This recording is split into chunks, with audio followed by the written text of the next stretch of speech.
I've been using the training app RUNNA for a year. When my annual renewal came up on Christmas Day 2024, I decided not to renew, and in this video, I'll explain why. But before I get to that, I'll give you a quick review of my experience, my likes, my dislikes, and ultimately why I'm not renewing. I signed up for RUNNA in mid-December 2023 to train for the Paris Marathon in April 2024, and after an initial 2-week free trial, I locked in my subscription for a year, costing me £100. After my first marathon in Gothenburg in September 2023, where I used ChatGPT to write my plan and I only gave myself 7 weeks to train, I wanted to do things properly. In my year on RUNNA, I've done 2 full 16-week marathon training plans, one for Paris between December 2023 and April 2024, and one for Chicago between June and October 2024. I've also done 2 3-week post-marathon recovery plans, a 6-week maintenance plan between marathon blocks, an abandoned 5-week 5K PB plan due to injury, and finally, a few weeks of a return to running plan coming back from injury up until the end of my subscription. So you could say I've had extensive use out of RUNNA. I've recommended RUNNA to anyone who's asked for my advice on training. I'm a Garmin watch wearer, and the integrations between RUNNA and the Garmin Connect app and watches have been a revelation. From manually writing my workouts into Garmin Connect during my ChatGPT plan for Gothenburg to having them done automatically was a game changer. Syncing my workouts to my watch and having it guide me through runs really revolutionized my running. I fully believe RUNNA transformed me as a runner. I logged 2,000 kilometers in 2024, at least 500k more than in any other year of running, mostly following RUNNA workouts. At the Paris Marathon, RUNNA helped me beat my Gothenburg Marathon time by 28 minutes and 17 seconds, and by a further 61 seconds in Chicago. I also got 2 new half marathon PBs and 2 new 10k PBs during my marathon training blocks. Over the year of my use, RUNNA have continually updated the app. It is now on the V3 engine, which allows me to move workouts between training weeks, add ad hoc sessions, and take vacations from my training plan, although not from my subscription.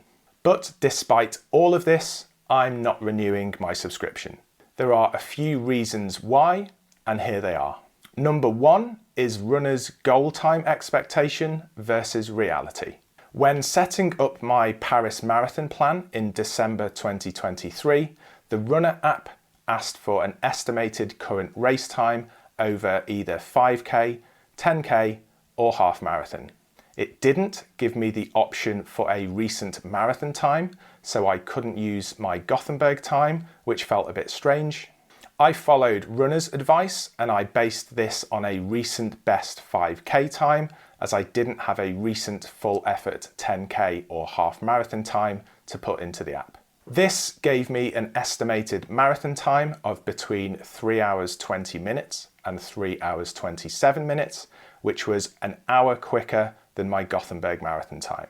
This, to me, seemed wildly optimistic, but I didn't know any better, so I went with it. The vast majority of workouts I managed at the set pace targets and distances, and despite getting a 28-minute PB in Paris, RUNNA's estimated times, which I had mentally locked in as my target, meant I'd missed my goal by about 30 minutes. And this seriously dampened my experience. Today we completed the Paris Marathon in 3 hours 57 minutes and 40 seconds. That compares to Gothenburg, which we did in 4 hours 25 minutes and 57 seconds. So the best part of half an hour quicker. It's about 28 minutes quicker. In the last kind of few months, I've been achieving what my training plan has asked me to do, and that has been trying to lead me towards a kind of sub 3:30 marathon, but today was just not that day. From the outset today, the legs just didn't feel as light as I wanted them to. So we never even got under 5 minutes per kilometre, which was kind of our target pace. Instead of celebrating what now I feel was a massive achievement, I lamented not hitting my goal. I hit it well, but I was pretty crushed. That feeling lingered for quite a while. Over time, I became a lot prouder of my Paris time, but I had learnt a valuable lesson, and that was do not let an algorithm be the thief of joy. I had signed up to Runner for the year, and app developments meant that for Chicago, I was able to use my Paris time of 3 hours and 57 minutes in setting up that plan. The algorithm estimated a Chicago time of between 3 hours 30 and 3 hours 38 minutes, still lofty, but a bit more realistic, I felt. This time, come race day, I wasn't going to let the runner target diminish my achievements. I set my own personal A goal of 3 hours 45 minutes, still quite lofty I thought, but more realistic, and I paced my race based on that rather than the runner times. Ultimately, I missed my own goal by 11 minutes, but ran a 61-second PB compared to Paris. 61 seconds over the best part of 4 hours might seem minimal, but after the wheels came off in the latter stages of the Chicago Marathon, I really had to fight for every second. This time, I allowed myself to fully embrace the moment. A PB was a PB. And we are done. 3 hours 56:39. So I'm proud of that. That is a new PB by about a minute off Paris. I'm still proud of that. PB on any day is a good thing.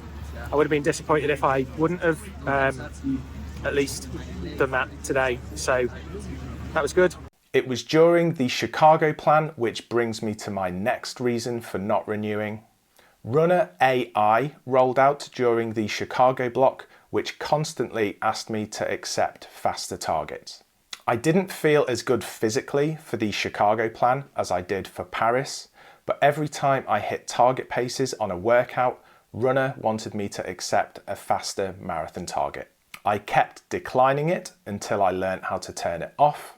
I fully accepted that this is likely not the final version of RUNNA AI, but I found it annoying and I lacked the confidence in its suggestions. When often pushing myself to my limits, I didn't really want to be a guinea pig and risk any injury. My next reason is stagnation. With my Chicago Marathon PR being only a minute faster than my Paris marathon time, I've wondered how much will change in my next marathon plan. If I stick with Runner, I'm sure I'll have a good plan, but I'm also sure it will be basically the same as Paris and Chicago, and I'd rather risk trying something different and failing rather than to plateau. And next are some features. This is a bit nitpicky, but there are a few missing features in Runner that I would value and I know are available elsewhere. Firstly, I'd like a training plan that lets you set a time-based target to train to, and Runner currently lacks that feature. There are workarounds, such as altering your recent PB times when setting up a plan and hoping that the algorithm churns out a plan around your personal time goal, but that isn't really the way that I'd like to achieve it. I'd also appreciate B-race integration. It's promised to be coming soon, but it has not yet been implemented.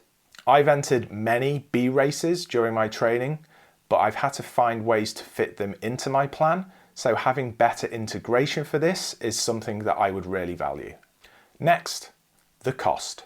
Don't get me wrong, Runner is amazing value at £100 for the year, but there is competition, and some of that competition is about 20% cheaper, and it has the missing features that I've mentioned. And finally, I just want to see how the competition compares.